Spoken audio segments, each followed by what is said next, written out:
आप सभी को राजीव कुमार अग्रवाल का सादर नमन। मेरे पिछले वीडियो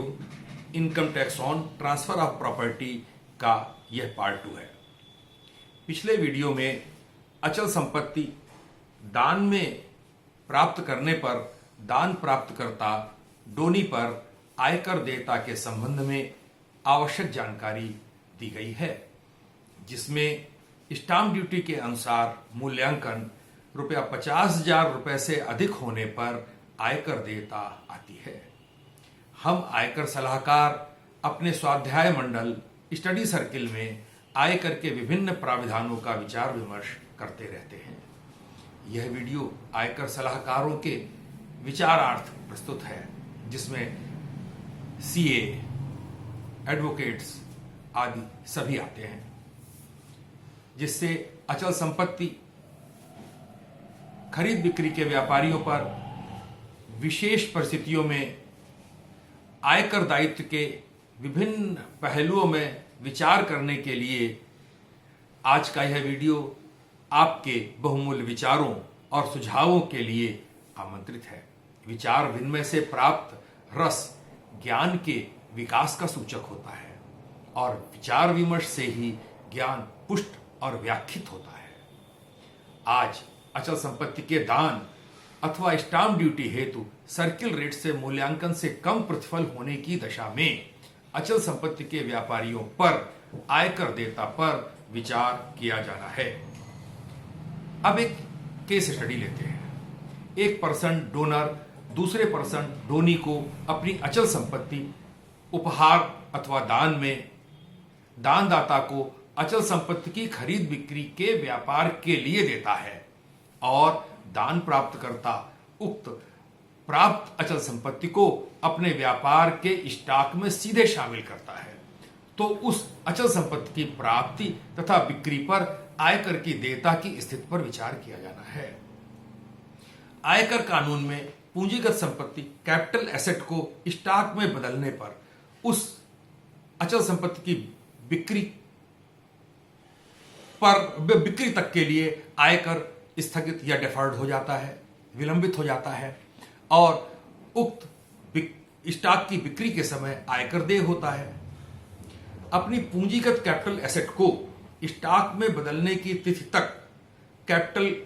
गेन टैक्स की गणना की जाती है, जबकि उक्त तिथि के बाद इनकम फ्रॉम बिजनेस के रूप में trading profit and loss account के अनुसार आयकर की गणना किए जाने का प्राविधान है। इस प्रकार से दान में प्राप्त उक्त अचल संपत्ति पर रजिस्ट्रेशन के समय स्टाम्प ड्यूटी के लिए सर्किल रेट से मूल्यांकन पर दान प्राप्तकर्ता पर कोई आयकर देयता नहीं आती। यदि उक्त दान प्राप्तकर्ता अपने व्यापारिक स्टॉक में उस प्राप्त दान को अचल संपत्ति को सीधे शामिल कर लेता है और दानदाता पर तो कोई कर दायित्व तो इसलिए नहीं आएगा क्योंकि वह बिना प्रतिफल के उसको ट्रांसफर कर रहा है। उक्त प्रकार से दान में प्राप्त अचल संपत्ति की बिक्री के समय नियमानुसार आयकर देय होगा। इस प्रकार उक्त संपत्ति के हस्तांतरण के समय आयकर देयता न होना रियल एस्टेट बिजनेस अर्थात अचल संपत्ति के व्यापारियों के लिए अति सुविधाजनक स्थिति उत्पन्न करता है। हाँ, इसके लिए यदि दानदाता दान पत्र में ही अपनी अचल संपत्ति दान प्राप्तकर्ता के अचल संपत्ति के खरीद बिक्री के व्यापार के लिए देने की मंशा प्रकट करे और दान प्राप्तकर्ता उस अचल संपत्ति को अपने अचल संपत्ति के व्यापार के लिए सीधे स्टॉक में शामिल करने की मंशा प्रकट कर दे, तो यह स्थिति बहुत अच्छी और साफ सुथरी रहेगी। अब एक केस और लेते हैं। अचल संपत्ति का विक्रेता उसके क्रेता को अपनी अचल संपत्ति की बिक्री क्रेता के अचल संपत्ति की खरीद बिक्री के व्यापार के लिए बेचता है और क्रेता उक्त अचल संपत्ति को अपने व्यापार के स्टॉक में सीधे शामिल करता है, तो उस अचल संपत्ति की बिक्री प्राप्ति तथा बिक्री पर आयकर देयता की स्थिति पर विचार करें तो उक्त प्रथम केस के अनुसार ही इनकम फ्रॉम बिजनेस की भांति आयकर की गणना की जाएगी। उक्त अचल संपत्ति के व्यापारी की वार्षिक बिक्री यदि 2 करोड़ रुपए से कम है और यदि उसका शुद्ध लाभ 8% से अधिक आता है तो उसे आयकर अधिनियम की धारा 44 AD के अधीन खर्चों जैसे दलाली, यात्रा व्यय, चौकीदार व्यय, वेतन व्यय, समतलीकरण, चिन्हांकन व्यय अथवा विकास आदि के वाउचर्स रखने की आवश्यकता भी नहीं होगी। उक्त निष्कर्षों में पहुंचने के लिए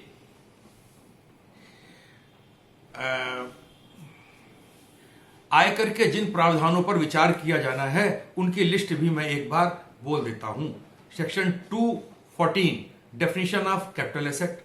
section 242A explanation 1 sub clause B definition of short term capital asset, section 49(1) subsection 2 cost of capital asset will oblique gift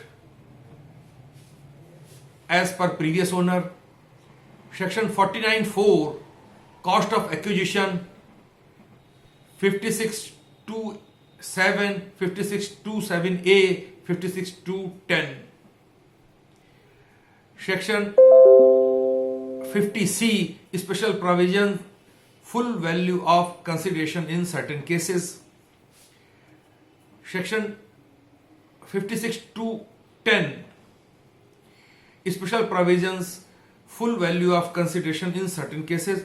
section 56(2)(10) immovable property without consideration or less consideration than stamp duty value,